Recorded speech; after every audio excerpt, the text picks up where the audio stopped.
오늘 우리에게 주신 하나님 말씀 함께 읽어볼게요. 사무엘상 24장 1절부터 7절까지의 말씀이에요. 사무엘상 24장 1절부터 7절까지의 말씀인데요. 여러분, 우리 큰 목소리로 화면에 보이시죠? 성경 읽으신 분들은 꼭 성경을 펴서 읽으시면 더욱 좋을 것 같습니다. 함께 오늘 주시는 말씀을 읽어봅시다. 시작. 사울이 블레셋 사람을 쫓다가 돌아오매 어떤 사람이 그에게 말하 이르되 보소서 다윗이 엔게디 광야에 있더이다 하니 사울이 온 이스라엘에서 택한 사람 3,000명을 거느리고 다윗과 그의 사람들을 찾으러 들렴소 바위로 갈새 길가 양의 우리에 이른즉 굴이 있는지라 사울이 뒤를 보러 들어가니라. 다윗과 그의 사람들이 그 굴 깊은 곳에 있더니 다윗의 사람들이 이르되 보소서 여호와께서 당신에게 이르시기를 내가 원수를 내 손에 넘기리니 내 생각에 좋은 대로 그에게 행하라 하시더니 이것이 그날이니이다 하니 다윗이 일어나서 사울의 겉옷자락을 가만히 베니라. 그리한 후에 사울의 옷자락 뱀으로 말미암아 다윗의 마음에 찔려 자기 사람들에게 이르되 내가 손을 들어 여호와의 기름 부음 받은 내 주를 치는 것은 여호와께서 금하시는 것이니 그는 여호와의 기름 부음을 받은 자가 됨이니라 하고 다윗이 이 말로 자기 사람들을 금하여 사울을 해하지 못하게 하니라. 사울이 일어나 굴에서 나가 자기 길을 가니라. 아멘.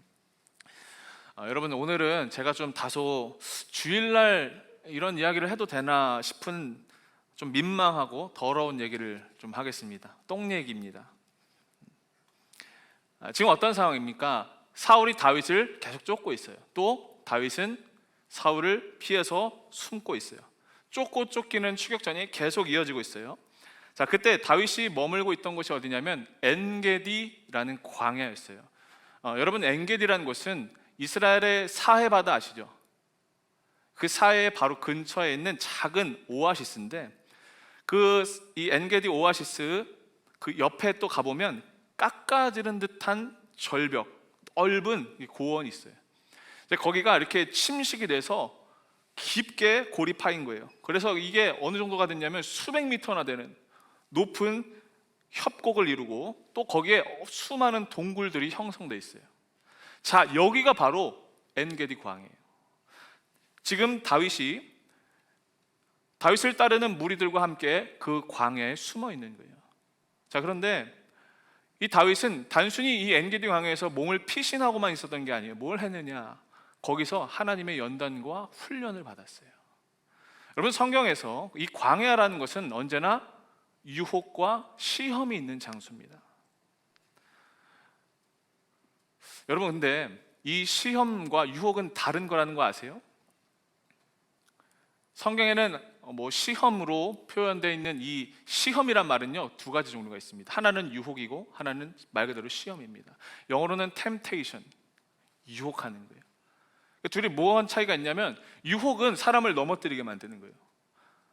반면에 테스트는 사람을 나아가고 발전하게 하고 한 단계 업그레이드 시키는 게 테스트예요. 자, 성경에서 마귀가 하는 시험은 뭐예요? 정확히 말하면 유혹이에요. 우리를 넘어뜨리게 하는 거예요. 반면에 하나님이 하시는 시험은 뭐예요? 테스트인 거예요. 아브라함이 100세가 되던 해 하나 있는 그 독자 이삭을 바치라고 하나님이 테스트를 하셨어요. 시험을 하셨어요. 이건 뭐예요? 유혹이 아니라 시험이에요. 뭘 하기 위해서? 하나님이 아브라함의 믿음을 성숙시키고 완성시키고자 그를 시험하신 거죠. 자, 광야라는 곳은요, 이렇게 언제나 유혹이 있고 또 시험이 있는 장소였다라는 거예요. 여러분, 성경에 보면 모세가 이제 이스라엘의 지도자로 부름을 받기 이전에 미디안 광야에서 40년 동안 광야의 훈련을 받습니다. 성경이 그때 뭘 했는지 기록하진 않아요. 그러나 분명한 것은 그 시간을 통해서 하나님은 모세를 시험하셨어요. 테스트하셨어요. 연단하셨어요. 예수님이 공생의 사역을 시작하시기 전에 광야에 가서 40일 밤낮을 주야로 금식하시며 기도하셨어요. 그때 마귀가 찾아오죠. 그리고 뭘 해요? 예수님을 시험해요. 정확히 말하면 유혹하는 거죠. 이처럼 광야에는 유혹도 있고 시험도 있어요. 다윗이 지금 이 엔게디 광야에서 그것을 경험했어요. 하나님의 시험도 있고 주변 사람들, 상황들에 의해서 받는 유혹도 있었어요. 오늘 그 얘기를 할 거예요. 자, 지금 오늘 말씀을 보면 어느 날 다윗이 그를 따르던 부하들과 함께 엔게디 광야에 숨었습니다. 여러분, 이 다윗을 따르던 부하들이 처음엔 400명이었어요. 그런데 숫자가 늘어나서 600명이 돼요. 이 600명이 다 따라온 건 아니고 몇몇의 부하들, 아마 측근들이었겠죠. 이 측근들과 함께 엔게디 광야에 숨었어요. 여러분, 광야를 한번 생각해 보십시오. 얼마나 뜨거운 태양이 거기에 내리쬐겠습니까? 태양이 막 장렬하고 타들어가서 어디 있을 곳도 없고 하니까 동굴에 숨은 거예요. 우리 뭐 제주도나 이런 데 가보면 뭐 가까운 어디도 있겠지만 한여름에도 동굴은 어때요, 여러분? 시원해요. 막 반팔 입고 괜히 들어갔다가 막 추워가지고 금방 나오기도 하고 이러잖아요. 그것도 마찬가지였다는 거예요. 엔게디 광야도 그런 상황이었어요. 이 다윗 일행들이 막 미로처럼 이렇게 복잡하게 된 그 엔게디 광야의 굴 속에 더위를 피해서, 그리고 또 사울의 위협을 피해서 숨어 있었어요. 자, 그런데 갑자기 그 동굴에, 다윗과 일행이 머물고 있는 그 동굴에 한 사람이 들어옵니다. 이 다윗과 부하들이 깜짝 놀랐어요. 왜요? 그들은 지금 피신하고 있잖아요. 혹시라도 저 사람이 우리가 여기 있다는 걸 알고 또 누군가에게 이거를 폭로하면 정체가 드러날 수 있고 위치가 들킬 수가 있어요. 발각될 수 있는. 예전에 그런 경험들이 계속 있었어요. 그러다 보니까 어떤 사람이 들어오니까 큰일 났다 하면서 입을 다물고 숨을 죽이고 있었어요. 자, 그러면서 그 깊은 동굴 안쪽에서 저 사람이 어떤 사람인가, 빨리 지나갔으면 좋겠다라고 생각하면서 그 사람을 유심히 관찰했는데 그 사람이 누구였냐? 하필 사울이었던 거예요. 우연도 이런 우연이 없어요. 사울이 마침 그 동굴에 들어온 거예요. 그래가지고 야, 저 실루엣, 저 거대한 그 피지컬을 보니까 사울이 맞다. 저 음성, 저 형태, 저 형체 사울 맞다라는 생각에 이제 심장이 막 터질 것 같은 거예요. 큰일 났다. 이제 우리 끝났구나. 사울이 바로 우리 턱 밑까지 찾아왔구나 하면서 깜짝 놀라서 아무 말도 못하고 그걸 지켜보고 있었어요. 그런데 반전이 생겼어요. 어떤 일이 있었냐? 사울이 그 동굴에 들어왔어요. 그런데 거기에 있던 다윗 일행들이 있다는 걸 인지하지 못했어요. 왜? 여러분, 태양이 강렬하게 쬐는 그 야외에 있다가 갑자기 어두운 동굴에 들어보면 그 동굴이 잘 보일까요? 안 보일까요? 잘 안 보여요. 여러분, 위에 조명 보이시죠? 3초 한번 조명 바라보세요. 3초, 1, 2, 3. 저를 한번 보세요. 이상하게 보여요. 이게 잘 안 보여요. 아마 사울이 그랬을 거예요. 그러니까 거기 있는 다윗과 그의 일행들을 알아보지 못했다라는 거예요. 자, 여기까지 한번 생각해 보세요. 지금 다윗과 부하들은 이제 꼼짝할 수 없어요. 도망갈 수도 없어요. 사울이 들어왔어요. 이제 우리의 정체가 탄로날 일만 남았어요. 그런데 거기서 반전이 생깁니다. 오늘 말씀 3절에 한번 읽어볼까요? 오늘 말씀 3절 말씀 시작. 길가 양의 우리에 이른즉 굴이 있는지라 사울이 뒤를 보러 들어가니라. 사울이 여기를 왜 들어왔는지 아세요, 여러분? 뒤를 보러 들어온 거예요. 뒤를 본다라는 뜻이 무슨 말일까요? 뒤를 어떻게 보지? 여러분, 이건 되게 완곡하게 아름답게 포장되어 있는 단어입니다. 쉽게 말해 이거예요. 뒷일을 보러 갔다는 거예요. 지금 갑자기 사울이 다윗을 쫓아가다가 그만 배가 아파서 그 동굴에 들어간 거예요. 볼일을 보러, 그러니까 우리 뒷간에 갔다라고 하죠. 이 생리현상을 해결하러 마침 그 굴에 들어온 거예요. 자, 이 장면을 한번 생각해 보십시다. 사울의 입장에 대해서. 사울은요, 여러분, 왕이에요. 그러면 왕의 옷을 입고 있었을 거예요. 왕복을 입었을 거란 말이에요. 이 생리현상을 해결하려면 이 왕복을 아마 벗어야 됐을 거예요. 그리고 자기가 차고 있던 무기, 칼 이런 거를 부하에게 맡겼어야 됐을 거예요. 자, 그런 상태에서 무기도 맡기고 옷을 한 켠에 잘 벗어놓고 그리고 그 글에 탁 들어온 거예요. 그리고 어떻게 했냐? 여기서 이제 좀 상상력이 필요한데, 좀 더러운 얘기지만, 더러운 상상이지만, 우리가 만약에 사울의 입장이 되었다라고 생각해보고 한번 이야기해 봅시다. 여러분, 사람이 굴에 들어갔어요. 큰 일을 보러 굴에 들어갔어요. 그러면 큰 일을 볼 때 어느 쪽을 바라보고 일을 봤을까요? 자, 1번, 동굴 안쪽을 바라보고 내 뒤를 동굴 바깥으로 향하겠다. 2번, 거꾸로, 내가 동굴 밖을 바라보고 내 뒤는 동굴 안쪽을 바라보겠다. 자, 1번입니까? 2번입니까? 2번이죠. 그렇죠. 사람 심리가 그렇죠. 사울이 지금 그런 상황에서 용변을 보고 있는 거예요. 이 광경을 본 다윗과 부하들이, 사울 왕이 지금 내 앞에서 저 이상한 짓을 하고 있는 거를 보게 된 거예요. 대박. 너무 더럽기도 하면서도 이게 도대체 무슨 상황인가, 아마 그랬을 거예요. 자, 처음에는 이 상황을 보면서 멘붕을 당했다가 이내 이 부하들이 정신을 차립니다. 그리고 재빠르게 상황을 파악해요. 지금 이 사울이라는 사람은 자기가 가진 무기를 다 내려놓고 자기 옷을 다 풀어놓은 사람이에요. 무방비 상태인 사람이에요.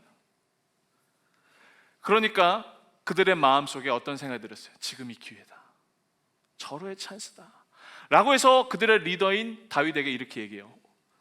4절 상반절에 한번 읽어봅시다. 시작. 다윗이 사람들에게 이르되, 보소서, 여호와께서 당신에게 이르시기를 내가 원수를 내 손에 넘기리니 내 생각에 좋은 대로 그에게 행하라 하시더니 이것이 그날이니이다. 지금 뭐라고 얘기하냐면, 부하들이 얘기하는 거예요. 다윗이시여, 지금 절호의 찬스입니다. 하나님이 우리에게 약속해 주셨지 않습니까? 내가 언젠가 저 원수를 너의 손에 넘겨줄 거야. 그때 원수를 만나면 너희 마음대로 해도 돼. 그 약속한 날이 바로 지금입니다. 이렇게 소리치진 않았겠죠? 속삭였겠죠. 지금이에요. 지금이에요. 그날이 왔습니다 라고 한 거예요. 여러분, 지금 이 다윗에게 이 이야기를 하는 부하들은 어떤 사람이었어요?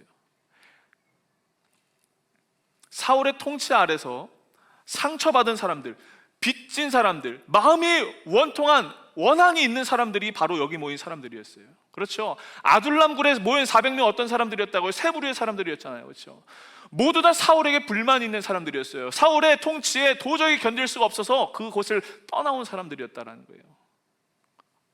그런 사람들에게 지금 이런 상황이 펼쳐졌으니까 어떤 마음이 들었겠어요? 지금이다, 하나님이 주신 찬스다라는 생각이 들었다라는 거예요. 그동안 사울에게 서려있던 한을 풀고 원수를 갚을 기회가 이제 제 발로 굴러들어왔다라는 겁니다. 자, 그런데 여러분, 그러나 이 사람들의 이야기, 다윗의 부하들의 이 제안, 이 요청은 다윗에게는 큰 유혹이고 시험이었어요. 왜냐? 다윗의 손으로 사울을 죽이는 것은 하나님이 원하시는 방법이 아니었기 때문이에요. 다윗이 할 일이 아니에요. 그럼 누가 하는 거예요? 하나님이 하나님의 때에 알아서 하실 일이었어요. 그래서 다윗이 어떻게 해요? 못하겠다 라는 거였어요. 여기 오늘 말씀의 첫 번째 우리가 기억해야 될 진리가 있어요. 여러분, 사람들이 어떤 상황이 우리를 유혹하고 우리를 넘어뜨리려고 할 때 하는 이야기가 뭔지 아세요? 전혀 성경과 딴판인 이야기하는 게 아닙니다. 성경 말씀과 전혀 근거 없는 걸로 유혹하는 게 아닙니다. 뭘로 유혹해요? 하나님의 말씀을 가지고 유혹해요. 교묘하게 비틀어가지고 우리를 하나님이 원하시지 않는 일을 하게 만든다는 거예요. 다윗이 어떻게 행동했어요? 4절 후반절에 다윗이 일어나서 사울의 겉옷자락을 가만히 베니라. 다윗이 지금 흥분해가지고 막 들떠 있는 부하들을 만류해요. 조용히. 그리고 조심히 다가가요. 그리고 그 볼일을 보고 있는 사울 곁에 놓여진 그 옷의 끝 옷자락 살짝 베어서 돌아옵니다. 다윗이 왜 이렇게 행동했을까요? 오늘 말씀 5절 6절의 이야기예요. 다윗이 그리한 후에 사울의 옷자락을 뱀으로 말미암아 다윗의 마음이 찔려서 자기 사람들에게 이르되 뭐라고 얘기해요? 내가 손을 들어 여호와의 기름 부음 받은 내 주를 치는 것은 여호와께서 금하시는 것이니 그는 여호와의 기름 부음을 받은 자가 됨이니이다. 뭐라고 했다고요? 여기서 다윗의 위대함이 드러나는 거예요. 사람들이 바로 지금입니다 라고 할 때 안 돼, 그건 하나님이 하실 일이야, 하나님이 하실 거야 라고 얘기했다라는 거예요. 여러분, 성경을 잘 보면 사단이 여러분들을 넘어뜨리는 방법이 뭔지 아십니까? 지금 다윗의 부하들이 다윗에게 요청하는 이 내용들이에요. 마태복음 4장에 가면 예수님께서 공생의 사역을 하시기 전에 40일간은 밤낮으로 주야로 금식하실 때 마귀가 찾아와 그를 시험했죠. 그때 한 유혹이 뭐였어요? 조건이 뭐였어요? 네가 만약 하나님의 아들이거든, 이 돌을 가지고 떡이 되게 해라. 제가 예전에 이야기했죠. 예수님이 아무리 배고프셨다고 할지라도 하나님의 창조의 질서를 자기 마음대로 그렇게 거스르면 됩니까? 안 됩니까? 그건 아닌 거예요. 하나님이 원하시는 게 아닌 거예요. 그런데 사단이 뭐라고 유혹한다고요? 너 하나님의 아들이잖아. 그리고 하나님도 네가 그렇게 하는 거를 원하실 수도 있어 라고 유혹했다고요. 또 저 높은 성전 꼭대기에 올라가서 뭐라고요? 네가 만일 하나님의 아들이면 여기서 뛰어내려봐. 왜? 성경에 약속도 있잖아. 너 하나님이 지켜주실 거야, 내 발 상하지 않도록 천사를 보내실 거야 약속했잖아. 뛰어내려봐, 뛰어내려봐. 막 충동한다고요. 이 시험이요, 여러분, 우리에게도 동일하게 있다고요. 오늘을 사는 우리에게도. 뭐라고요? 여러분들 심령에 자꾸 악한 영들이 속삭여요. 뭐라고? 너 하나님의 자녀인데 그거밖에 안 돼? 네 모습에 그거밖에 안 돼. 너 더 잘 살 수 있잖아. 너 더 행복하게, 더 그럴듯하게 하나님 영광 드러낸다는 마음으로 살 수 있잖아. 우리를 자꾸 충동한다는 거예요. 창세기에 또 이런 얘기가 있죠. 선악과를 놓고 뱀이 하와를 유혹해요. 뭐라고요? 너 이 열매를 먹으면 하나님처럼 될 수 있어. 하나님도 원하실걸? 네가 똑똑해지고 네가 지혜가 있게 되는 걸 얘기한다고요. 여러분, 그런데 기억하십시오. 이게 바로 우리의 시험이자 우리의 유혹이다라는 거예요. 너 하나님 자녀인데 그렇게밖에 못 살아? 더 잘할 수 있잖아. 우리를 넘어뜨려요. 너 하나님이 너 복 주신다고 하는데 왜 이렇게 너 가난하게 살아? 너 왜 이렇게 불우한 환경에 살아? 너 왜 이렇게 어려운 상황만 너에게 몰려들어? 욥의 친구들이 마치 그 욥을 비난하고 정죄하고 그를 무너뜨리려고 했던 것처럼 우리를 지금도 동일하게 그렇게 무너뜨린다는 거예요. 여러분, 그러나 기억하세요. 우리가 그렇게 매일 불평하고 그것 때문에 넘어지고 하나님 왜 저는 이거밖에 안 돼요? 탄식하고 넘어지고 좌절하는 그 순간에 다윗이 어떻게 했다고요? 그들의 말에 동조하지 않았어요. 달콤한 말로 지금이 기회예요, 하나님도 원하실 거예요 라는 이 말에 자기의 중심이 흔들리지 않았다고요. 그리고 뭘 했어요? 하나님의 뜻이 무엇인지 굳건하게 서서 그 뜻을 분별했어요. 사랑하는 우리 청년들, 오늘을 사는 우리에게도 얼마나 많은 달콤한 유혹의 말들이 있습니까? 이 정도는 괜찮아. 야, 하나님도 네가 행복하게 살기 원하시지 뭐 그렇게 힘들게 살기 원하시냐? 고난은 피해도 되는 거야. 현명하고 지혜롭게 사는 게 맞는 거야. 편하게 하루 가지 마. 적당히 해. 우리를 그렇게 넘어뜨린다고. 그러나 여러분 기억하세요. 이게 우리의 유혹이에요. 이 달콤한 말 한마디에 넘어지는 것, 이번 한 번은 괜찮아, 이 정도는 괜찮아, 하나님도 원하실 거야 라는 이 말이요, 죄의 출발이에요. 죄의 근원이에요. 이게 죄의 전부예요. 여러분 기억하세요. 혹시 지금 이 순간에도 여러분들을 달콤한 말로 유혹하는 일들이 있어요? 분별하고 깨어 있으세요. 그리고 하나님이 원하시는 것이 무엇인지 하나님의 뜻을 묵상하고 그 뜻을 선택하는 하나님 백성들 되기를 축복합니다. 자, 두 번째, 잠시 후에 이렇게 사울이 이를 시원하게 보고 아무것도 모른 채 옷을 입고 다시 칼을 차고 동굴을 나갑니다. 사울이 그 엔게디 광야 동굴을 지나가 저 멀리, 이제 더 이상 동굴에 가까이 올 수 없을 정도로 그 동굴을 떠났을 때 다윗이 그제서야 숨어 있다가 동굴 한복판으로 나옵니다. 그 입구로 나와요. 그리고 뭐라고 하느냐, 오늘 말씀 8절이에요. 그 후에도 다윗도 일어나 굴에서 나가 사울의 뒤에서 외쳐 이르되 내 주 왕이여 하매 사울이 돌아보는지라 다윗이 땅에 엎드려 절했다. 저 멀리 이제 떠나가고 있는 사울을 향해서 다윗이 자신감 있게 나와서 얘기하는 거예요. 뭐라고? 이스라엘의 왕이시여 사울이시여. 크게 소리치는 거예요. 깜짝 놀란 사울이 뒤를 돌아봤죠. 그랬더니 누가 있어요? 그 동굴 한복판에 다윗이 나를 향해 소리치고 있어요. 그러면서 뭘 해요? 다윗이 정중하게 예의를 갖춰서 사울에게 절을 합니다.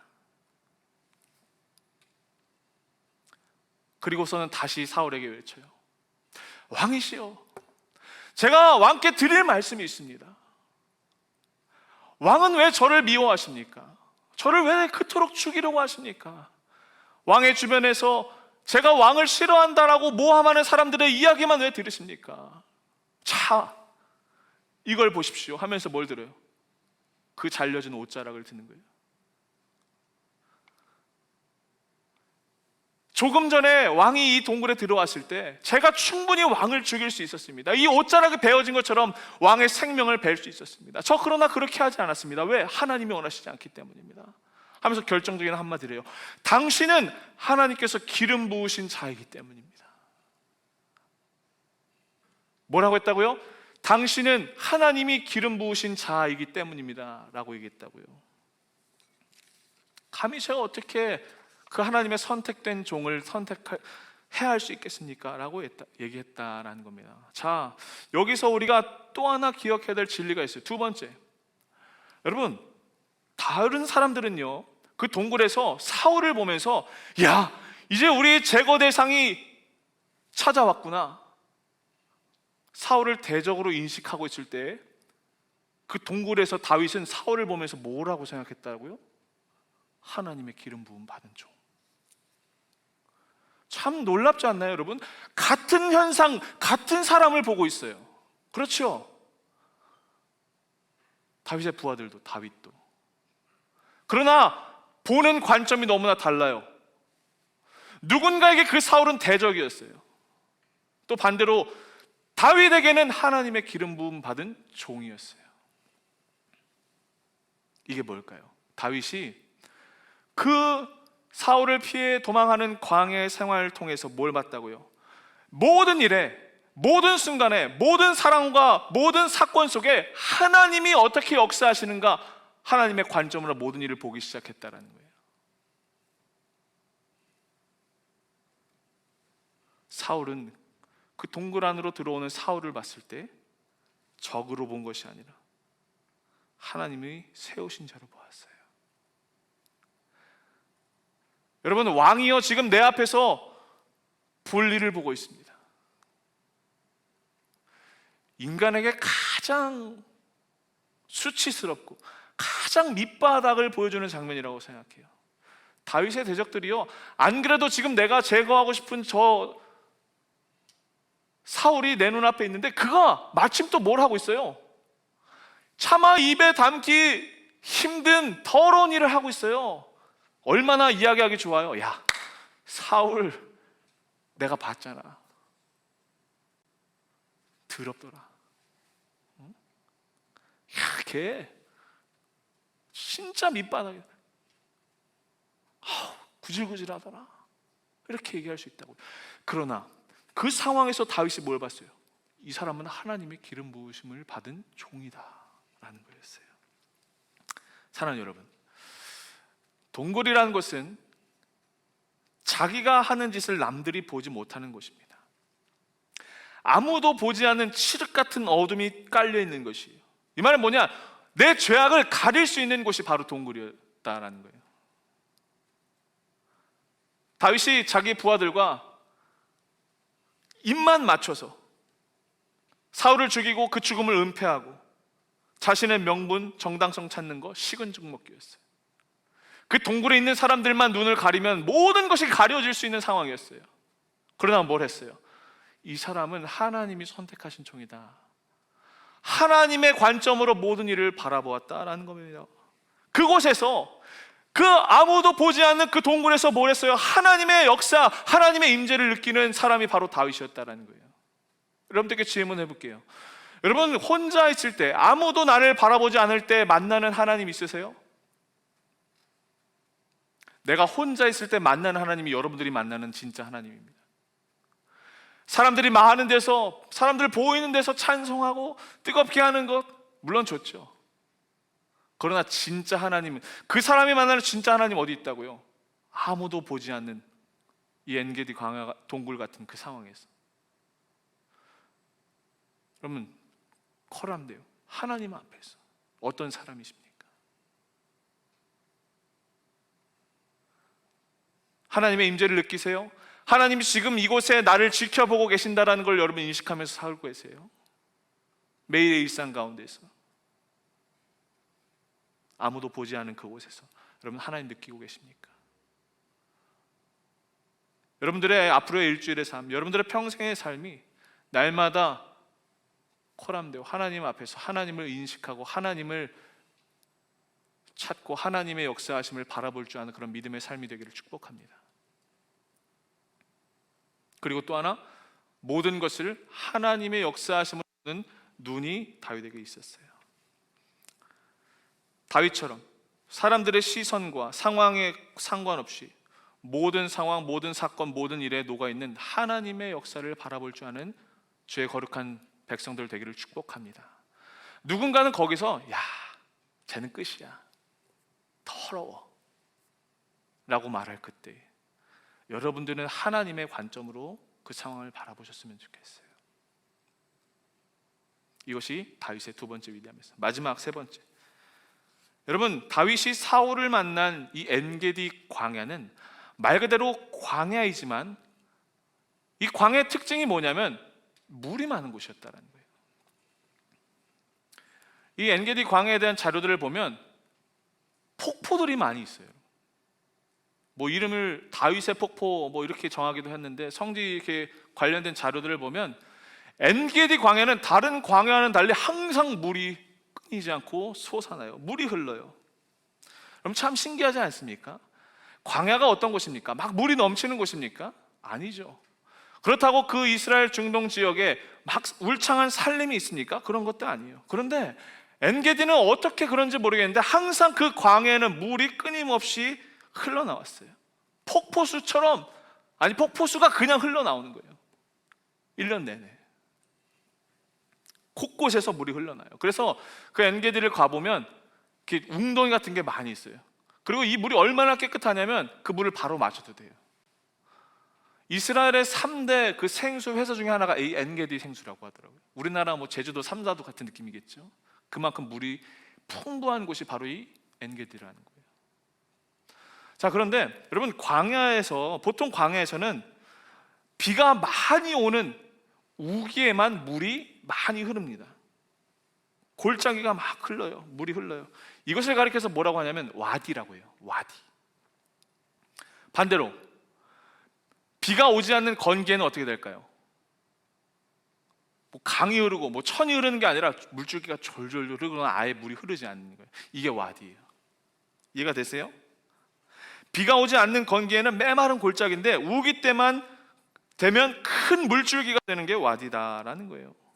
비가 올 때만 물이 흐르는 거예요. 그래서 이 이스라엘 유대 광야를 보면 보통 대부분이 다 이런 형태예요. 뭐 그런 얘기도 있어요. 그러니까 여호수아에 보면 여호수아가 요단강을 이제 건너지 않습니까? 근데 이제 뭐 건기에 거기를 가보셔가지고 성지순례 가지고 뭐 생각보다 요단강 별로 안 되네, 뭐 이런 얘기도 하고 막 그러더라고요. 근데 그거는 잘못한 얘기. 물이 막 폭포수처럼 쏟아지는 우기가 아니었던 거죠. 그러니까 이스라엘의 이 광야의 특징은 뭐예요? 물이 건기 우기냐에 따라서 물의 양이 천차만별이었다라는 거예요. 이런 광야나 사막에 많은 중동 지역에서 물은 생명의 젖줄이었어요. 물이 없으면 살 수가 없는 거예요. 성경에서 이 물이라는 것, 샘이라는 것은 특별히 끊임없이 공급되는 하나님의 은혜를 상징합니다. 다윗이 엔게디 있었다라는 말은 또 다른 말로 어떤 의미일까요? 그 광야에서 끊임없이 흘러나오는 샘물처럼 하나님의 은혜를 끊임없이 공급받은 곳이 엔게디 광야였다는 거예요. 다윗이 그 광야에 피신하면서 솟아나는 샘물을 마시면서 이걸 보고 그 흘러나오는 폭포수를 보면서 생각했어요. 하나님의 은혜란 저런 것이지. 하나님의 은혜를 체험한 곳이 바로 엔게디였어요. 여러분, 비록 다윗은 도망자 신세이긴 했지만 하나님의 풍성한 은혜로 넉넉한 인생을 살 수 있었어요. 그래서 사울을 죽일 수 있는 이 저로의 찬스에도 그것을 거부했어요. 하나님의 은혜를 선택했어요. 여러분, 오늘 말씀에서 세 번째 메시지, 하나님의 은혜가 흐르는 사람들은요, 주어진 삶 가운데 다른 사람의 시선에 봤을 때는 이해할 수 없는 일들을 이해하게 됩니다. 사랑하게 됩니다. 모든 것을 품을 수 있는 능력이 생깁니다. 포인트가 뭐예요? 은혜가 흐르는 인생이 되어야 된다는 거예요. 여러분들이 그런 삶을 살아야 돼요. 하나님의 은혜가 있으면요, 납득할 수 없는 상황을 납득하게 됩니다. 반대로 하나님의 은혜가 없으면 납득할 수 있는 상황, 받아들일 수 있는 상황조차 받아들이지 못하는 게 우리의 현실이에요. 우리의 존재예요. 원수는 고사하고 가까운데 가족 하나 품을 수 없는 게 은혜가 메마른 자의 삶입니다.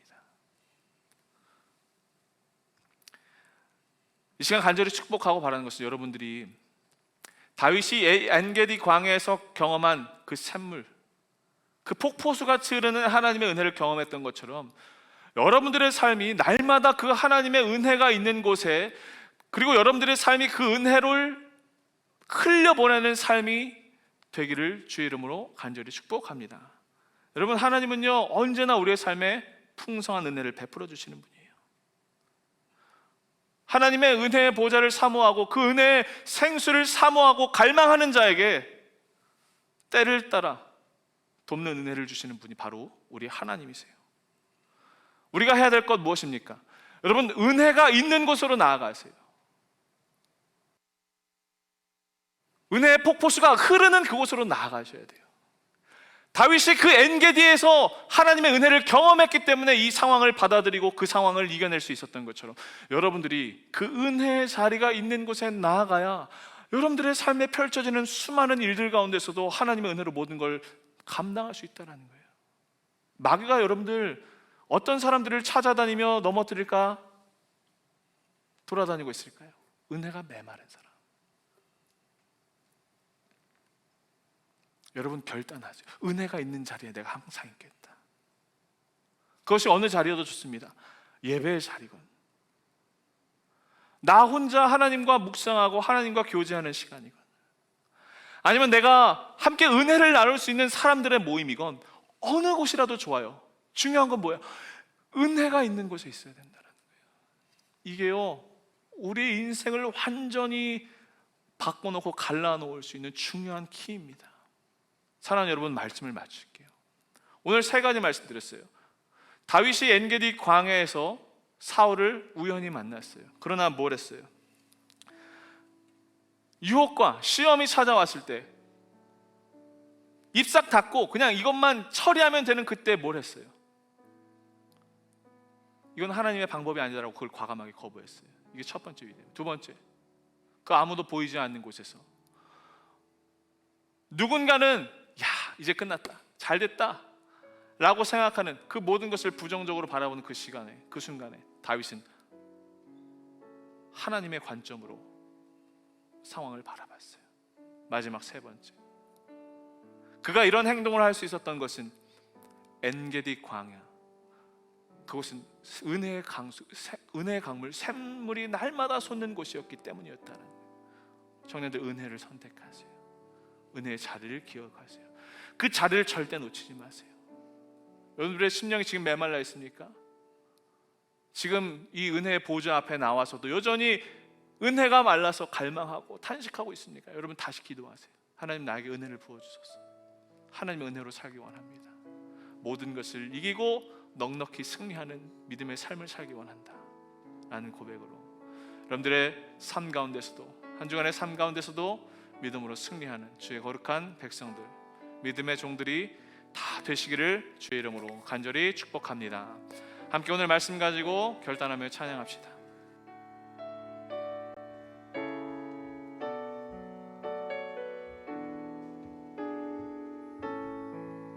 주가 보이신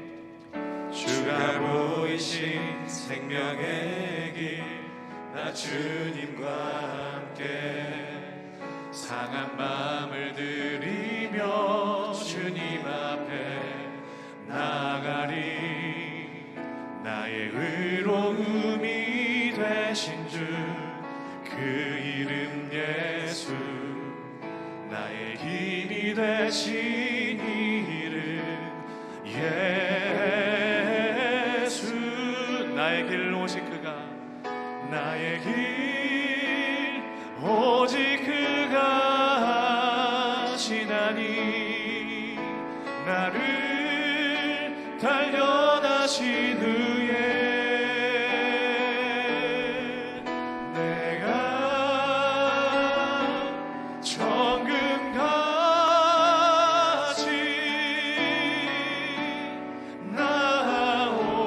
나오리라. 우리 모두 다 자리에서 일어나서 결단하는 마음으로 찬양하며 나아갑시다. 주가 보이신 생명의 길, 나 주님과 함께 상한 마음을 들이며 주님 앞에 나가리. 나의 위로움이 되신 주, 그 이름 예수, 나의 힘이 되신 이름 예수. 나의 길 오직 그가, 나의 길 오직 그가 하시나니. 나를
선포된 말씀 앞에 하나님 앞에 믿음으로 결단하게 되기를 축복합니다. 여러분, 이 시간 다른 것 구하지 마시고 우리 한 가지 기도의 제목을 놓고 기도했으면 좋겠어요. 우리가 하나님의 은혜를, 나에게 지금 폭포수처럼 부어주시는 그 하나님의 은혜를 간절히 갈망하고 소망하며 나의 인생이 그 영원히 목마르지 않는, 영원히 솟아나는 생수의 강 대신 예수님의 이름으로 회복해 되고 다시 살게 되고, 내가 하나님 그동안은 너무나 메마른 인생, 진짜 타는 목마름이 있어서 죽을 것만 같은 그런 인생을 살아왔는데 이제 다시 한번 하나님의 은혜를 갈망하며 하나님의 은혜만이 나를 살게 해줍니다라는 믿음의 고백으로 우리가 다시 한번 결단하며 기도하길 원합니다. 여러분, 우리 함께 이 시간 하나님의 은혜만을 갈망하며 다른 거 기도하지 마시고 이 시간 우리의 기도와 우리의 찬양과 우리의 결단 가운데 임하실 하나님의 역사를 기대하며 하나님의 은혜를 기대하며 주의 은혜를 사모하는 마음으로 우리 주님의 이름 한번 우리 통성으로 기도하며 나가길 원합니다. 함께 기도합시다. 주여! 마지막으로 기도하겠습니다. 이제는 우리 주 예수 그리스도의 은혜와 하나님 아버지의 무한하신 사랑과 성령님의 감화 감동 역사하심이 일주일간 하나님의 말씀으로 승리하고자 결단하고 기도하고 소원하고 바라는 하나님의 모든 백성들의 머리 위에 이제부터 영원토록 함께 해주시기를 간절히 축원하옵나이다. 아멘.